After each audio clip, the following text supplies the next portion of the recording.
오늘은 저는 IB 수업과 문해력에서 좀 더 문해력에 초점을 맞추려고 해요. 왜냐면 IB 수업이 아니더라도 선생님들 실제 수업을 하시다 보면 분명히 내 수업을 듣고 있는데 진짜 듣고 있는 게 맞는지, 국어 지문을 읽었는데 엉뚱한 답을 쓰는 건지, 이런 어떤 문해력에 대한 고민들이 현장에서 있다고 생각하고 저도 이제 그렇게 생각하고 있었거든요. 그래서 오늘은 4학년 친구들하고 어떻게 IB 탐구 수업 또는 저희가 일반적으로 학습에서의 문해력을 단단하게 할 수 있을지 실습을 통해서 진행해 보도록 해요.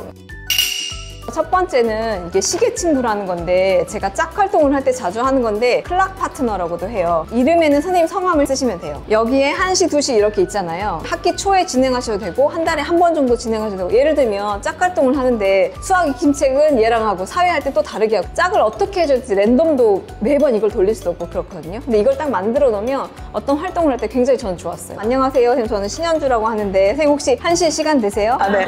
네네. 그러면 저랑 박사연 선생님이랑 1시 친구가 되는 거예요. 그러면 선생님은 여기에 신현주라고 써주시고 저는 박선영이라고 쓰는 거예요. 이렇게 클락 파트너를 해놓으면 수학 익힘책은 1시 친구랑 만나서 뭐 점검하세요.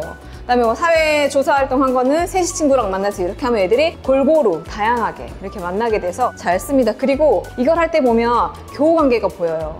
보면 여기 애들은 막 얘랑 만나려고 막 기다리고 있어요. 상담할 때 사실 그런 지형들을 보는 거예요. 어떤 애는 얘기를 못하고 뻘쭘 되면, 그러면 조금 그 전에 보고 상처받으면 안 되니까 잘 어울리는 애들이 또 반에 있잖아요. 그 애들한테 먼저 가서 해달라고 살짝 귀뜸해주거나, 특히 임원들이나 이렇게 분위기를 그 한 명이 너무 소외되지 않게. IB에서 탐구 수업에서 협력이나 이런 게 굉장히 일어나거든요. 근데 애들이 평소 때 협력하지 않다가 수업 때 하라고 하면 그게 잘 안 돼요. 오늘은 3가지예요. IB에서 탐구하고 문해력이 어떤지, 그러면 통합적인 문해력으로 탐구 자료를 어떻게 이해할 건지, 이 탐구 자료를 이해하는 것을 교과서로 실습해 보면서 한번 진행해 보도록 할게요. 언어를 배울 때 생각해 보세요. 막 아이가 태어났을 때는 아무 얘기도 못 하죠. 그쵸? 그래서 눈만 뻐끔뻐끔이거나 소리만 듣거나, 사과라는 걸 보면 사과라는 거를 1년 정도 소리를 막 듣는단 말이에요. 사과야, 뭐 사과나무가 떨어졌어, 이런 걸 듣는 거잖아요. 굉장히 많이 들었단 말이에요. 그러면 이제 이유식을 한 6개월 정도 시작하면 사과를 강판에 갈아서 먹거나 하면 아, 사과야 냄새. 그럼 걔는 아, 그렇게 엄마가 사과라고 들었던 소리가 이런 빨간 향과 이런 거라고 느끼는 감각을 하는 거예요.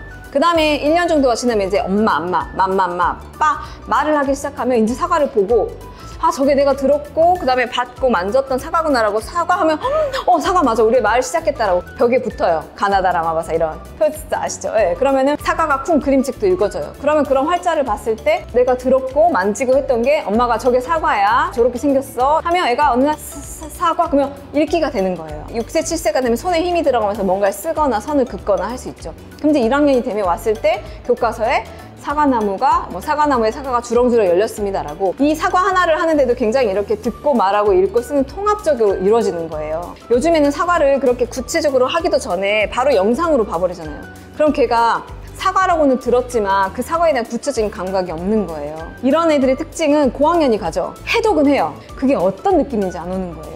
그리고 텍스트가 길어져 버리고 분량이 많아져 버리면 이제 헷갈리는 거예요. 글의 구조라는 게 없고, 옛날에는 듣는 발화 자체, 인풋 자체가 많았어요. 옆에 사람도 얘기하고 할머니도 얘기하고 그다음에 동네 친구들도 말아서 얘기하고. 근데 요즘에는 일단 1명, 2명이기도 하고 듣기 양 자체가 되게 줄고요. 좀 말하는 게 생각보다 없어요. 지금도 그렇지만 듣고 계시잖아요. 연수를 들었을 때 되게 뭔가 많이 한 것 같은데 나가면 사실 뭐 들었어? 라고 한번 얘기해 보려면 잘 생각이 안 난단 말이에요. 애들이 그렇게 들었잖아요. 그럼 그만큼 아웃풋 말을 해야 되거든요. 그리고 다시 인풋, 읽기를 들었죠. 그럼 다시 쓰기로 나와야 돼요. 통합적으로 이루어지는데 그게 어떤 하나의 구멍이 생겨나 틈이 있으면 애들이 나중에 학년이 낮을 때는 괜찮아요. 그래도 어떻게 눈치로 때려 맞춰요.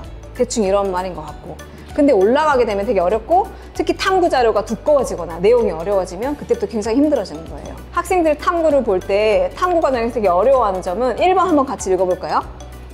탐구 자료를 읽지만 이해하지 못한다. 관찰은 하지만 내가 본 것을 표현하지 못한다. 관찰하고 차이점을 발견했지만 그것을 글로 쓸 때 적합한 단어나 문장을, 관찰한 내용, 탐구 자료에서 개념을 연결할 때도 읽은 내용을 통합 연결하는 능력이 필요함. 이를 위해서는 기본적인 문해력이 바탕이 되어야 함. 이 다음 차시에서 과학 수업 예시를 하실 거예요. 애들이 꽃을 관찰하고 했던 것들을 할 거거든요. 선생님한테 탐구 수업에서 어떤 점이 어려웠어요? 라고 물어봤어요. 얘들이 관찰했는데 그거를 표현할 단어를 못 찾아, 이런 얘기를 하시는 거예요. 기능, 구조 이런 단어를 찾기가 어려워한다는 거죠. 굉장히 좋은 자료를 줘도 이 자체를 이해를 못하는 거예요. 일단 IB를 하든 어떤 수업을 하든 아이들에게 주어진 자료나 이런 텍스트를 굉장히 잘 읽어내야겠다 되겠다라는 고민이 되게 들기 시작했어요. 이 읽는 거나 쓰는 것들은 반드시 의도적인 노력이 필요해요. 고학년이 올라가면 읽고 쓰는 시간이 점점 줄어들어요. 학원에 가기 시작하잖아요. 그럼 절대적인 시간 자체가 줄어드는 거예요. 문해력은 의도적으로 노력을 해야 길러지는 건데 바로 가서 문제를 풀어버리거나 기능적인 걸 익히다 보면 기초를 쌓을 시간이 없어지는 거예요. 학원은 돈 낸 만큼만 책임지거든요. 성과가 바로바로 나와야 되니까 바로 문제를 풀려서 바로 점수가 나오는 걸 할 수가 있거든요. 학교는 그렇지 않잖아요. 최소한 얘를 1년을 보잖아요. 이거를 해주지 않으면 얘네들이 나중에 굉장히 어렵겠다. 중학교 때 가서 공부 좀 해보고 싶은데 안 되는 거예요. 도대체 이해가 안 되니까. 그러면 아이비를 통해서 뭘 제일 얻었냐고 물어보면 아이비를 통해서 내가 우리 애들이 지금 뭐가 필요하고 뭐가 부족한지를 알게 돼. 근데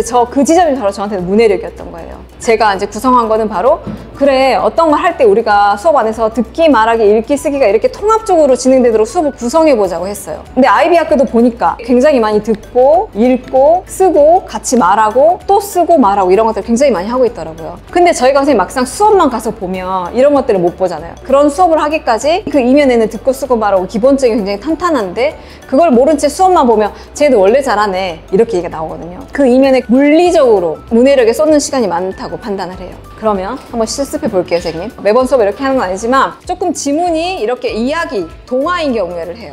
비문학 아니고 문학일 경우에요. 그럼 이게 바로 4학년 1학기 발표하기 무서워라는 책을 이렇게 지문을 했거든요. 듣기를 먼저 하는데요. 이걸 지금 잠깐만 읽어주세요. 집중하셔서. 여기에 이제 한번 통합적인 문해력을 넣어서 실습을 해볼게요. 방금 읽으셨던 내용을 짝이랑 줄거리를 발표해 볼 건데요. 어떻게 하냐면 선생님 두 분 가위가위보 한번 해주시겠어요? 진 분 손 들어주세요. 진 사람이 순서 정해주세요. 줄거리 발표를 할 때는 어떻게 하냐면요. 하나의 글이잖아요. 처음부터 끝까지 글이죠. 그럼 모든 글에는 구조가 있어요. 기승전결이 있던지 읽었던 것들을 5단계로 쪼개라고 해요. 5단계 중에서 첫 번째 1을 얘기하시죠. 잘 들어야겠죠? 듣고 있다가 릴레이처럼 받아서 2를 그 다음에 3, 4 지금 한 번만 해보세요. 보시면 안 돼요.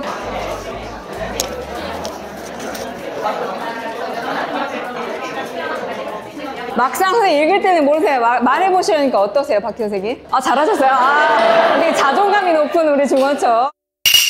여기서 중요한 포인트는 바로 이 내용이 맞았냐가 아니에요. 내 언어는 내가 말로 해봐야 내가 뭘 알고 뭘 모르는지 알 수가 있어요. 메타적으로 인지를 하는 거거든요. 국가유산의 뜻, 화산의 분출물의 뜻, 애들이 생각보다 그 두 줄도 잘 기억 못해요. 다시 말해보면, 다시 말해봐 하면 분명히 방금 배웠을 때 고개를 끄덕끄덕 했는데 그걸 보면서 내가 이때까지 얼마나 착각하면서 반에 한두 명 잘하는 애를 보면서 걔가 다 우리 반이 다 이해했다고 착각했구나라고 생각했던 거예요. 통합적 문해력의 선생님 4가지가 뭐였죠? 듣기, 말하기, 읽기, 쓰기. 선생님 지금 읽으셨죠? 그 다음에 말씀하셨죠? 듣기 해볼게요. 이 순서는 바꿀 수 있는 거예요. 알프레드는 안절부절 못했어요. 일이 빨리 되고 늦게 되면 언제나 긴장되고 걱정되어 마음을 놓을 수가 없었어요. 부끄럽지만 제 목소리예요. 듣기를 해야 되는데 아이들이 인풋이 없잖아요. 교과서 같은 건 제가 이제 지문을 녹음을 하는데 이게 7분 정도밖에 안 걸려요. 교과서를 읽어줄 때 잠깐 녹음한다 하고 휴대폰을 켜는 거예요. 이게 왜 좋냐면 그 다음에 이 국어를 2차시 다 안 끝나잖아요. 이 분량이. 그럼 다음에 시작할 때 이걸 또 듣고 시작하는 거예요. 이걸 한번 봐주시겠어요? 이 한 장짜리에 그 통합적인 문해력을 넣어서 이제 제가 나름의 수업을 설계한 거예요. 그래서 선생님들 읽으셨죠? 줄거리 발표하셨죠? 그 다음에 이제 들었죠? 7분 정도. 그 다음에 다시 한번 읽을 시간을 줘요, 애들한테. 그러면 그냥 국어 지문을 한번 읽었어요 라고 다음 물음에 답하시오 하는 거랑 굉장히 달라져요. 애들의 아웃풋 자체가.